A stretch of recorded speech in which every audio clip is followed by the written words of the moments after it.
Okay, so we are live, and I have another unboxing for you today. And this is Marvel Legends Avengers Beyond Earth's Mightiest Captain Marvel versus Doctor Doom. Now, old school fans who have been a long time reading Marvel comics, like myself, will recognize that this is Monica Rambeau as Captain Marvel, and we'll recognize that this is Doctor Doom in his Secret Wars armor. Although I don't see any mention of Secret Wars on this book, on the box. Sorry. And it does say Avengers 60 Years of Earth's Mightiest on the back. There's some cross-sell artwork showing off more of the figures, Doctor Doom's accessories, and Captain Marvel's accessories. Both of them come with alternate hands. Doom comes with an alternate head and a mask. Almost said a removable mask, but I don't even know if you can put it on his face, actually, or so much as it's a mask that he's just supposed to hold. So, when I was telling my sister about this set that I had pre-ordered at that time, she'd asked me if that was a conflict that made any sense, because she's not really familiar with comics, and I'm like, kinda. They kind of go together because it's a Secret Wars thing. So she was in Secret Wars and Doctor Doom was in Secret Wars, but I don't remember them having a whole lot of interaction in that series. Like maybe they did have a little bit of an interaction in there, but I don't remember it honestly. By the way, for those of you who watched my video from the other day with the Robert Pattinson action figure and how I said I bought it for a custom, this is how that's coming along. So I 3D printed a new head for him, and it's going to be a Snake Eyes figure when it gets done. So it's going to be pretty sweet. So I will do more updates on that as we go along. But back to the matter at hand. So yeah, I've been really looking forward to this. I was even considering just making my own custom version of Secret Wars Doctor Doom, because I figured it'd be pretty simple. You just, get an Iron Man and a Doctor Doom head, and there you go. I already have an extra Doctor Doom head because of the previous Marvel Legends Doctor Doom, which came with an alternate head. I'm pretty sure they reused one of those for this figure, but I could be mistaken. So anyway, let's go ahead and open them up. Yeah, like Secret Wars was kind of a big deal to me, and was part of what really got me into reading comic books. Is if you haven't heard this story before, and I might have told it on this channel a time or two, I was always a casual comic book reader, at least growing up, and it was the sort of thing where, like, you could get a comic book at any corner store or any grocery store or any gas station or anything like that. So oftentimes, if I saw a comic, I'd ask, my mom or my dad or my grandparents or whoever, authority figure I would be at the store with at the time if I could have a comic book. And, back then they were like 65 cents, 75 cents, something like that. And they're like, sure, go ahead and get a comic book. And I'd pick myself out once. Something fall on the floor. I think it felt like something hit my thumb. But I don't see anything on the floor. There are reasons I hate the way these are packaged, and part of it is because if something falls on the floor, I'm not going to know it. So I don't know what could have possibly fallen. I felt something brush up against my thumb though, so I think something fell on the floor. But oh well, we'll figure that out in a little bit. So one day when we were at a drugstore, and I don't remember what drugstore it was, but probably one that doesn't exist anymore, like Treasury Drug or Super X or something like that. All of them got bought out by other companies at this point. I saw a Spider-Man comic where, and Spider-Man was a character I was well familiar with from cartoons, and I'd read lots of Spider-Man comics before. But this Spider-Man comic was different because he had like this weird black costume. And I'm like, whoa, why does Spider-Man look all different? And had to buy the latest issue of Spider-Man, which would have actually been the second issue of Amazing Spider-Man to show the black costume, and it had a footnote saying if you want to see how he gets a black costume, check out Secret Wars. So I'm like, well, I guess I have to read that comic, and eventually found out how Spider-Man got the black costume, because like Secret Wars actually takes place before all the other Spider-Man comics. They did this thing where like Spider-Man goes to this arena type thing. He's led by a spider sense, and when he comes out in the next issue, he's wearing this black costume, and he's got Dr. Curt Connors with him. So there was all kinds of intrigue as to what happened in between. That was what Secret Wars was about, was what happened to all these characters in between. So going through the stuff that was in the bag, we have both of Captain Marvel's fists, and we have Doctor Doom's fist, but I did not see the other Doctor Doom fist. So there's supposed to be another fist that was in that bag, and it must have fallen out while I was opening it up. And I have no idea where it went. So it probably went under my couch. That's the most likely scenario. No, wait, there it is. I found it. So this is why I hate those little paper bags, because you can't see into the little paper bags. You have to kind of dig everything out of them. And something like that can happen where you can drop one of Dr. Doom's fists and not even know it. Okay, so that was really frustrating. So yeah, I don't think this mask is actually going to fit onto Victor's face, because I don't know if you can see very well. There's not much of a recess. There's a little bit of one, but there's not much of a recess in the mask for the nose. And if I pull it open a little bit, stretch it open just a little bit, hopefully you can see some of the detailing on the inside there. Like there's some detailing that's supposed to look like circuitry and whatnot. So that's kind of cool.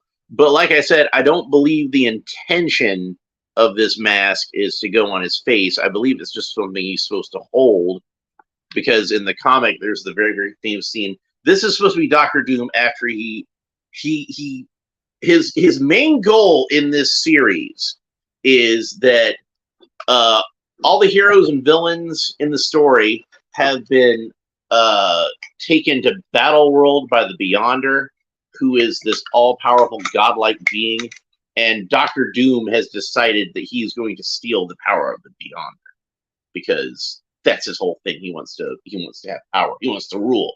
So he's going to take the power of the Beyonder, and to do that, he steals the power of Galactus, because it's like the only way he can think of to, be able to stand against the Beyonder.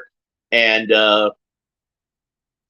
so Doctor Doom has Galactus's power, who's already like a ridiculously powerful being, and he fights against the Beyonder, and he's defeated by the Beyonder and blasted into bits. Like there's that very famous cover, and you can actually see a little bit of this on this artwork by Mike Zeck. If you look at the blue background, if only you could see the whole cover, and look it up online, you can find it. But if you're not familiar with it, but his armor is all blasted to bits, and in the comics, he's even got like one of his legs is blown off, that kind of thing.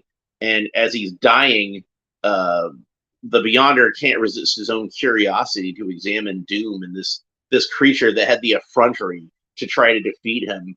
And that's when Doctor Doom triggers his trap, and he actually has figured out a way to steal the power of the Beyonder. I won't get into all the details.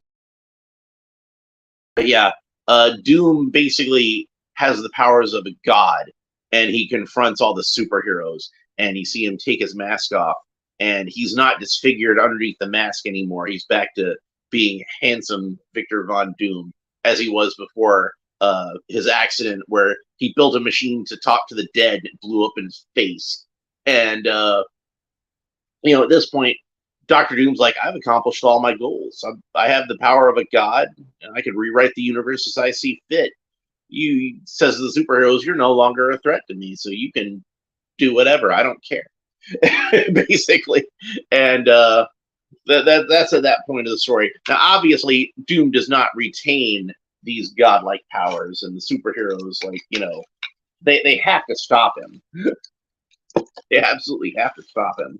But if you want to know more, read the comic, because it is, in my opinion, it's the best Doctor Doom story ever written. And Jim Shooter does something really brilliant with Doctor Doom in the story, where if you think about Doctor Doom as he's always been in the comics, he's constantly monologuing, as a superhero, a supervillain will do. And Shooter actually introduced an element to it that made it make a lot more sense, which is that built into his armor, he has recording devices, and he's basically just dictating everything that he's saying for posterity. Like every thought of Doom, every utterance must be preserved for future generations to learn from. He's talking to history, man. That's the size of the ego of this character, and why he is a good example of why he is, in my opinion, the greatest villain in all of comics. Yeah, the Joker. Okay, he's a close second, but Doctor Doom is absolutely number one. So here's the figure as he is out of the package, and he's got the unmasked head, and my, does this guy look familiar for some reason. He certainly looks like somebody, doesn't he? Yeah, they just straight up made Henry Cavill into Doctor Doom. Probably didn't pay the guy any royalties whatsoever. But you know what? I think that's actually really good casting. Henry Cavill is the dude I would cast to play Doctor Doom, like in all seriousness. And it's not just because I think he would do a good job playing the character, and I do believe he would do a good job playing the character, but also like just because of like the shabby way that Warner Brothers and has treated this guy, where he was supposed to come back for Superman, and then they had him go out and announce he was going to come back as Superman, and then they totally dicked him over. Yeah, like my fondest wish in my greatest fantasy as to what could happen with Henry Cavill afterwards is they cast Henry Cavill as Doctor Doom. They give him his own solo movie, a solo Doctor Doom movie. It goes out there, it makes $1 billion. They put it, they release it on the same day as James Gunn's Superman movie, and it does better. That's my fondest fantasy. That's my number one wish for what would happen with Henry Cavill going forward. So the colors I really like on this. It's a very bright, comic booky sort of green. A lot of the times with Doctor Doom, like the Marvel Legends figure I was talking about previously, they give him more of a muted shade of green because they want it to look more realistic or whatever. But not this one. This one they went like 100% comic book style. And you can see there's two different shades of green because on the hood, which he has a hood pulled over his shoulders, and he has another hood on the masked head. It's a very matte, very flat sort of green. Whereas on his chest, you can see it's a more metallic sort of green. Now, the unfortunate thing about that is, as often happens with metallic plastics, is it does have a slight translucent quality. And I'm not sure if that's coming across on the camera or not, but it is somewhat translucent.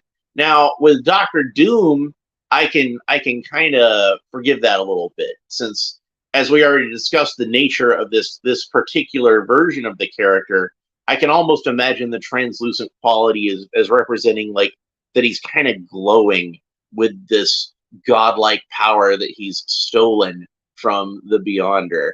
So, man, like when I ordered the thing, I was looking at the pics on Amazon and thinking to myself, that looks a lot like Henry Cavill. And then I get it in person, and that's Henry Cavill. So, DC's greatest hero, Marvel's greatest villain. That's some cool stuff right there. So, the very first Doctor Doom figure, because Mego never got around to him for some reason, would have been when Mattel did their Secret Wars line, and they'd asked Marvel to redesign Doctor Doom a little bit and make him a little more high tech. And you see the result right here. This is what they came up with. It would not surprise me either to learn that I don't know this for certain. I'm just speculating. Is that they might have asked Marvel when they redesigned the character, because Secret Wars was kind of a cheap line. They wanted to reuse parts. Maybe make him look a little bit like Iron Man's armor. Just a little bit like Iron Man's armor. And when they did their Secret Wars figure, they reused Iron Man's arms and one of his legs, and the right leg here they retooled slightly and put this little garter on there, which on the original figure was green, kind of the rubbery sort of plastic that was on there. And this one, is it even glued on, or is it just kind of? I think they just kind of slipped it on, so you can move it around. But on this one, it's the same silver as the rest of the armor. So this kind of dark, almost gunmetal kind of silver. Man, he looks like Henry Cavill. But yeah, they gave Doom a new torso and they gave Doom a new head. And like I said, retooled that leg. But all the other limbs were reused from Iron Man. So it would make sense if this figure reused a lot of stuff from Iron Man. And it does, I believe. Ironically, this is the same leg as Iron Man, but it just has the thing. It's not like recessed into the leg like how it was with that Doctor Doom figure from the 80s. So, and then the torso, I believe, should be all new, and the heads, at least this head, should be all new. This one might be reused from the other Marvel Legends Doctor Doom, but I don't know because mine's in storage right now. I haven't had a chance to dig it out. So I'll try to take some pictures later and compare if I can think about it. But yeah, so let's see. We got the mask here. And this is the only hand that looks like it can grip anything. It would be a very loose grip. By the way, these hands are not reused from Iron Man. I want to point that out. They do not have repulsor rays in the palm of the hand like Iron Man would have. Now, the Secret Wars figure in the 80s of Iron Man did not have the repulsor rays because one of the hands was a fist and the other hand was a gripping hand, and they didn't really have the kind of molding technology, I don't think, to get either one of those to have a repulsor ray in the palm, so it wasn't a problem with that one. But this one, they gave Doom new hands. They could have probably just reused the Iron Man hands, and I don't think anybody would have complained, but they didn't. So I can't really get the hand to grip the mask, and the best I was able to do was to kind of stick his thumb in the eye hole. That gets him to hold it. Like I said, you can kind of place it over his face, and it actually does kind of tension on there a little bit. So that surprises me. So he actually can wear this mask, but I don't know why you would bother to do that, because you can't pull the hood over his head, and it's probably not going to stay on all that well. But technically, he can wear it, so that's pretty cool. I'm not going to bother to put either one of those fists on right now because I'm probably going to display him with the open hands anyway. But he does have the fist hands if you were so inclined as to give him fists. And then let's go ahead and see what he looks like with the Mask of Doom with the alternate head. And it's a great head sculpt of Dr. Doom, a lot of good detail. You can see that the hood is open a little bit at the bottom, and you can actually see his neck through the opening. Thankfully, unlike the Doctor Strange figure that I reviewed the other day, they did make him with a silver neck. So it still works with the unmasked head, but it's the same color silver as the rest of the armor and the mask. So there we go. He's got pretty standard Marvel Legends articulation. He does not have a butterfly joint, which it seems to me like the Winter Soldier that I reviewed recently and U.S. Agent. Neither one of them had butterfly joints. So that might be something like Marvel is, or Hasbro is starting to step away from with their Marvel figures, maybe to cut some costs. That they've still been on every GI Joe that I've opened recently, but not the Marvel figures I've opened recently. So, but yeah, the arms go all the way around. They got a little bit of a ratchet kind of quality. They go up about that far. Of course, the bicep swivels all the way around. You got double jointed elbows. You got, hinge here, so the wrist moves either way, rotates all the way around. Got legs will go up about that far. You can do the splits no problem. Not the greatest range of motion there, but enough for Doctor Doom certainly. He's got a thigh cut, but unfortunately, it is one of those thigh cuts where like the muscle will move along with it. So I tend to not move those too much if I can avoid it. He has double jointed knees, got a boot cut, so boots rotates all around like that, and he's got rocker ankles. So that is your articulation breakdown for Dr. Doom. I actually remembered doing one this time. He does not apparently have injection molded pins on the elbows or the knees, probably because it's an older Iron Man figure that they reused for those parts. But an impressive looking figure, Dr. Doom. I think he's very cool looking. Definitely looks like how I remember him looking in that comic and the original toy that I spent hours playing with as a kid. So, I can have him fight Spider-Man and Brown Wolverine if I want to. That was the first Wolverine action figure. So yeah, Secret Wars was a lot of firsts. I think all those villains, that was like their first figure, because the villains that we saw in that line in the first wave would have been Doctor Doom, Dr. Octopus, Kang, and Magneto. And all of them were their first figures. All right, so we got Monica Rambeau out of the box. Captain Marvel.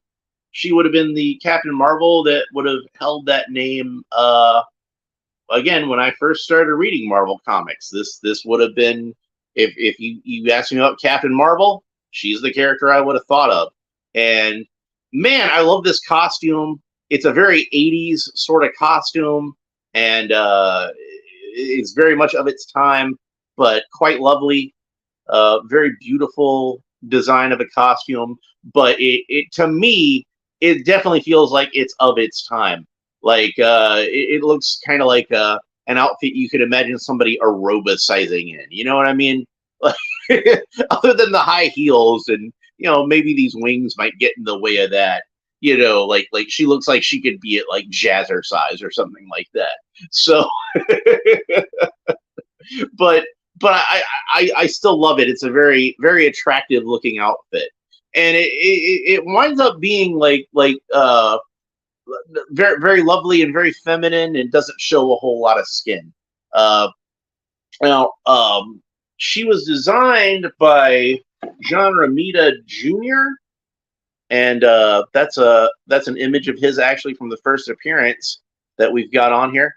And she was based on the actress Pam Grier, who I'm a big fan of. Coffee and Foxy Brown and Scream, Blackula Scream. So she was in a lot of like 1970s blaxploitation movies, which I'm a big fan of that particular genre. I love those movies. And she was a very popular actress at the time. And John Romita Jr. was a big fan of hers, so he based the character off of hers. And she's got like this really cool, very curly, natural sort of haircut. I don't know if you'd call that an afro, because it's like longer, if that makes any sense. Like it's kind of almost like she's wearing an afro, but she's wearing it down, if that makes any sense. I don't know what the technical term for that is. I'm not like a hairstyle expert, like how I always say, I'm not a gun expert. I'm not a hairstyle expert either. Clearly, the only hairstyle I know is the Lex Luthor. And if it gets too long, maybe the George Jefferson. But I do think it's a very cool hairstyle. I've seen her with a lot of different hairstyles in the comics over the years, and probably because of this original hairstyle, I prefer for her to have hairstyles that are more sort of natural. You know what I mean? Like afros, or with the curls, or if she's got it braided or in dreadlocks. I kind of feel like that's how she works best. Sometimes I see her will try to do like some kind of like Halle Berry type thing with her, and I'm like, nah, man, that don't feel right. It don't feel right on this character. I got no problem with a woman doing her hair however she wants. It's her hair, obviously. If she wants to do her hair like Halle Berry, if she wants to do her hair like in an afro, I don't care, whatever. But to me, the character feels right if she's got more of a natural sort of hairstyle. That's just me. That's just my opinion. Don't rip me to bits in the comics, in the comments over that, please. It's just my opinion. So there we go. They did like a rather brilliant design with the wings, because you can see you can articulate her elbows, and they kind of layer over each other. I suppose you could like bend them back this way if you want them to be kind of like a little more solid that way, because it does have like a little bit of an opening there. But I wouldn't leave it like that too long, because you don't want to bend it out of shape. Now, they look best when her arm is fully extended like that, but you can, like I said, it is articulated, and it's kind of on a system where like it's two separate pieces, so you can get some good poses out of her. You don't have to necessarily leave her in a fixed arm pose, and she should look pretty good sitting on the shelf this way. Honestly, like at this angle, it almost just kind of looks like folds in the fabric, like it just kind of like folded back into itself. So yeah, much like Doctor Doom, my first exposure to this character would have been in Secret Wars, but much like how this version came from Secret Wars, I mean.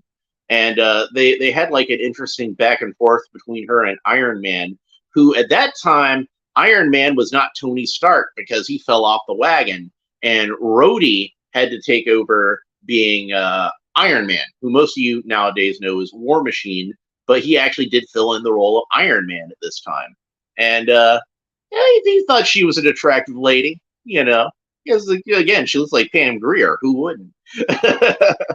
But he was, kind of flirting with her a little bit, and like she was the only sister on that planet, so I wouldn't blame him regardless, but definitely in that situation. So, but she's like, he shows up to her and says, "What's happening, babe?" And she's like, "Tell you what, you can call me Captain Marvel instead of Babe, and I'll call you Iron Man instead of Bozo." And then thinks to herself, like he just does not seem like himself lately. I don't know what it is. Because at that time, remember, Iron Man had a secret identity, and nobody knew that Rhodey. Nobody knew Tony Stark was Iron Man in the first place, and nobody knew that Rhodey was filling in for Tony Stark. Everybody just thought at that time that Iron Man was his bodyguard. It was not just a joke from the end of the first movie. They legitimately thought that. So, but yeah, I do believe that this does reuse a lot of the standard Marvel Legends female parts, as one would expect, because she does have like a fairly simple superhero costume, and it does not seem like she has a boot cut. It seems like all this is kind of glued together. And unfortunately, at least on my version, if it's not glued together, it's just kind of fused. And I might see if I can fix this later. But you can see they actually even sculpted in the seams here. But instead of being at the front of the boot, where I believe that her kind of pirate boots are supposed to come down in a point at the front of the flap here, the points are kind of turned to the side, and it's bugging me in like this almost OCD kind of way, where like I know it should be tilted in the opposite direction. So if you remember my Rogue review, and that one also reused a lot of these parts, I talk about how maybe this was like, not that I'm complaining, a little overly detailed. Like she's got the little dimples at the base of her spine and everything like that. Like almost has a navel even. And I'm not complaining. I am a fan of the female form. But I am surprised that no parents have complained about this yet. Maybe they're able to get away with it because, Marvel Legends is more of an adult collector line. But I've got to imagine enough kids buy these things and play with them that some parent somewhere would pick the thing up and be like, what the hell is going on here?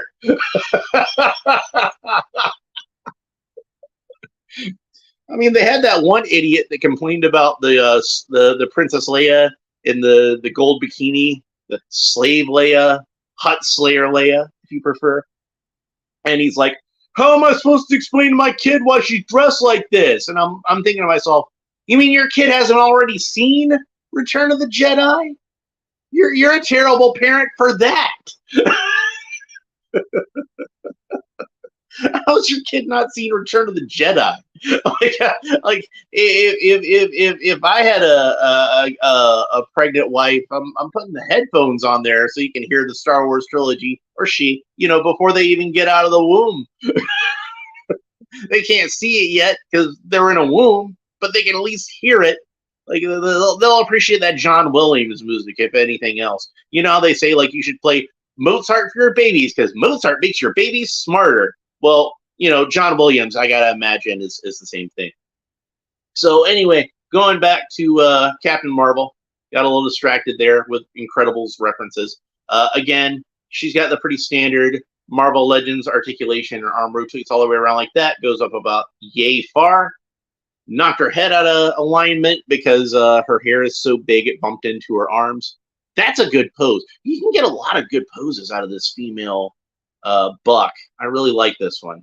So, and with Captain Marvel, I can imagine a lot of like good dramatic poses I would want to get out of her. So, like, yeah, that was kind of part of the reason that the Carol Danvers character becoming Captain Marvel bugged me, because I'm like, you already have a great female Captain Marvel character you're not doing anything with. And you want to make another character? You want to name another character Captain Marvel? How many Captain Marvels do we need? We got Billy Batson, who's the original one. And then Marvel had to squat on the copyright for the name. So then we got Marvel. And I understand why they did that. I understand why they needed to protect the brand. But that's where everything gets all complicated.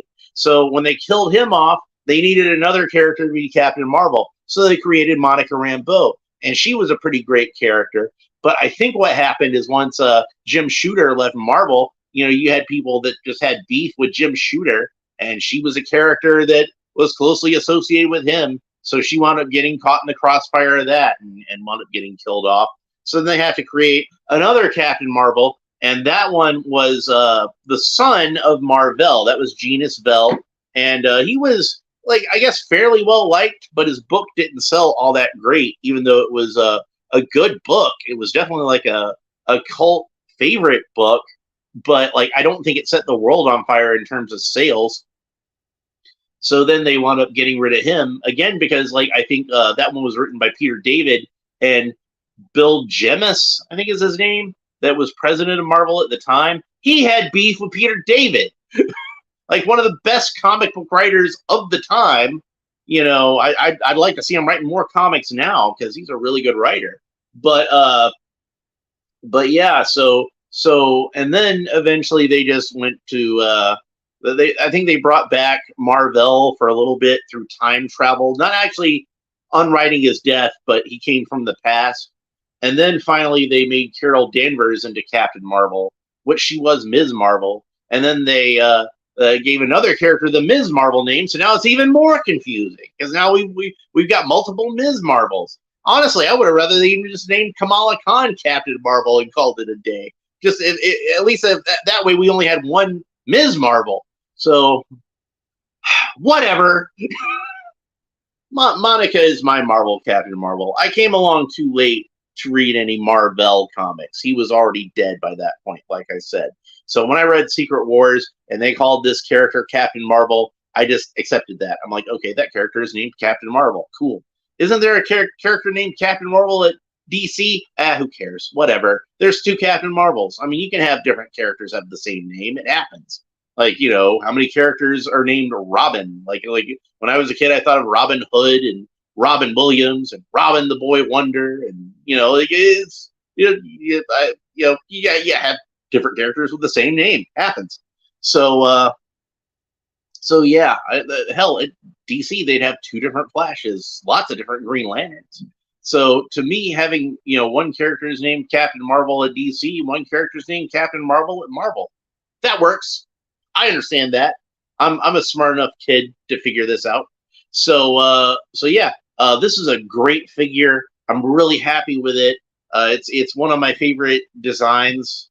Like I said, I just think this costume is quite beautiful, and it's very unique as a superhero costume.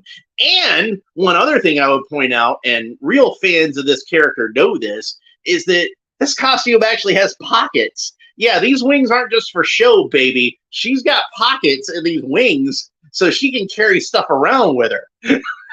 That's a smart lady. Spider-Man wasn't even smart enough to put pockets in his costume.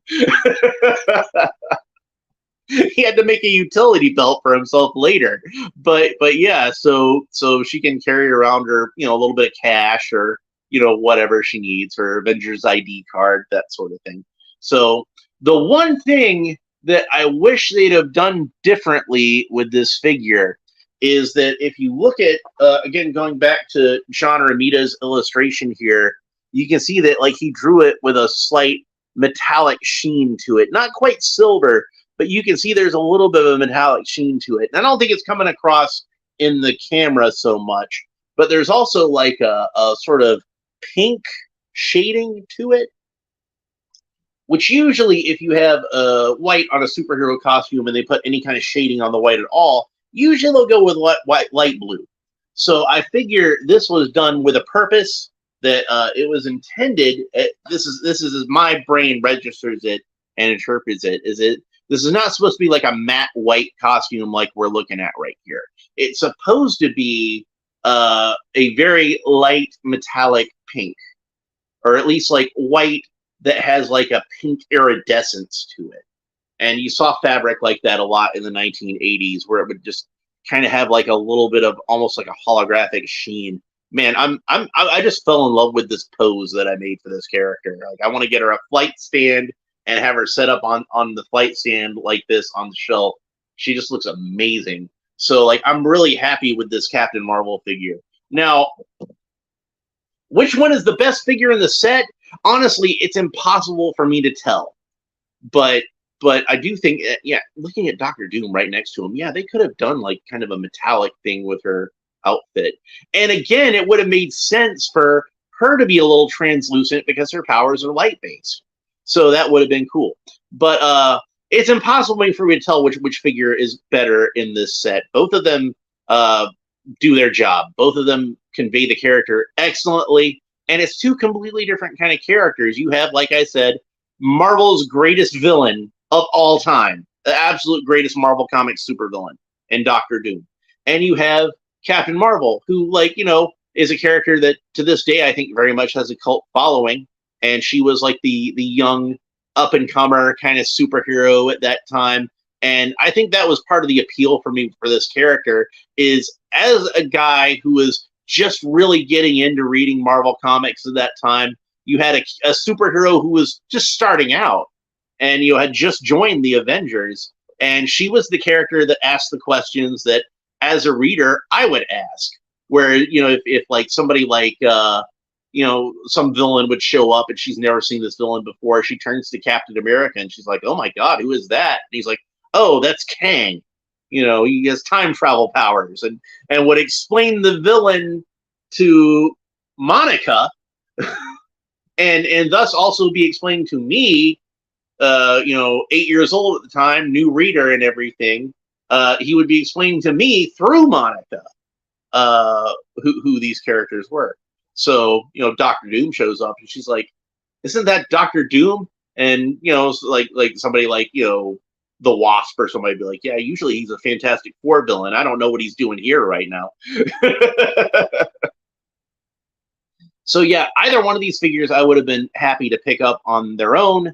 So I did not mind buying a 2-pack to get both of these characters, but I think either one of them would have sold really well if they were packaged on their own. Neither one of these really needed to be in a 2-pack with the other. And like I said, there's not that much connection between the two characters, so it doesn't really make that much sense, but it doesn't not make sense either. So I'm not going to complain about it. But I am really glad that I picked up both of these. These definitely get a recommend, especially if you're like an old school Bronze Age Marvel Comics fan like I am. If you're specifically a fan of the Secret Wars comic, if you're a fan of Bronze Age Avengers comics, because she was a major character in Avengers, like I said. You see her go from like being a rookie superhero to eventually leading the team, and that was pretty cool. And it's just too bad that the character got kind of dicked over when Jim Shooter left or was fired or whatever. So yeah, I highly recommend to anybody who collects Marvel Legends figures, make sure you pick up this set. Don't miss it. I got mine on Amazon. I pre-ordered it and I paid it off with gift cards. So I basically got this for free because I do all these things to earn gift cards online. And I'm glad I did because that gave me something new to open while I'm still trying to get this truck thing taken care of. So I do think that this is definitely more based on the comic book appearance of this particular Doctor Doom armor and not the Secret Wars figure. But Hasbro, if you're listening, like I said, I think this figure would sell just fine on its own card. So maybe you could do it as like a retro figure. That would be a cool idea to do. Like we've seen them do Toy Biz type cards. What if they did like Secret Wars type cards with that blue lightning background, and they could do all the original figures that came out in that line? But with that one, they could do they could add some details to him that make him a little more like the original toy. Like he could have a green garter and the black belt with the yellow buckle, and maybe instead of the metallic here, it could be more of a matte green, so it would match how the original one was more that sort of flat green. And I think that would look really cool. So free suggestion for you, Hasbro, if anybody from Hasbro is out there watching this. And good job on this set. I'm really happy with it. I've opened quite a few Marvel Legends figures recently with those U.S. Agent and Winter Soldier and Doctor Strange, and these are by far my favorite ones that I've opened recently. And that says a lot more about the quality of these figures than it says about those figures, because those I thought were all great action figures, but these especially, these are some of the best Marvel Legends I've had yet. So I'm really happy with them. And if you're really happy with this review and you enjoyed it, please make sure to like and subscribe and all the fun YouTube stuff down below. Hit the little bell if you want to be warned anytime I go live, and maybe join in on the chat below, because I mainly do these as live streams because it's more convenient for me, but I never mind interacting with viewers in the chat. So if you want to chat, we can chat. That's cool. Let me know in the comments what you think about Doctor Doom and Captain Marvel, both the figures and the characters. Are these ones you're planning on adding to your collection? I think you should. Were these characters that you enjoyed reading in the comics growing up? Did you like this Doctor Doom armor, or do you prefer him in the more traditional Jack Kirby style Doctor Doom armor? I know I like the original armor best, but I also have a lot of nostalgic fondness for this particular armor, and I'm glad to have it represented in action figure form. What are some other versions of Doctor Doom you'd like to see? I know Doom 2099 would be a good choice. You know, there's lots of different armors Doctor Doom's worn in the comics, like that weird leather armor he made out of his ex-girlfriend. like I mostly like that that Mark Waid run of Fantastic Four, but that was an odd choice to do with Doctor Doom. Anyway, I've been talking for like almost 45 minutes now. We need to call it a day. But I'll be back tomorrow with something else, but I don't know what yet. I know that like I've got some G.I. Joe figures on the way, but I don't know if those are going to show up in time for me to do a review of any of them tomorrow. But I will if they arrive on time.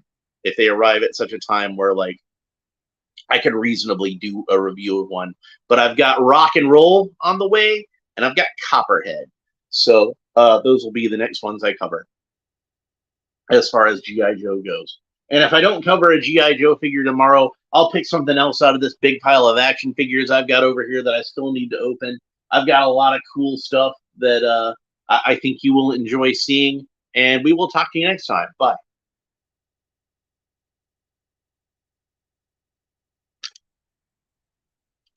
Why aren't you ending the broadcast like I told you to?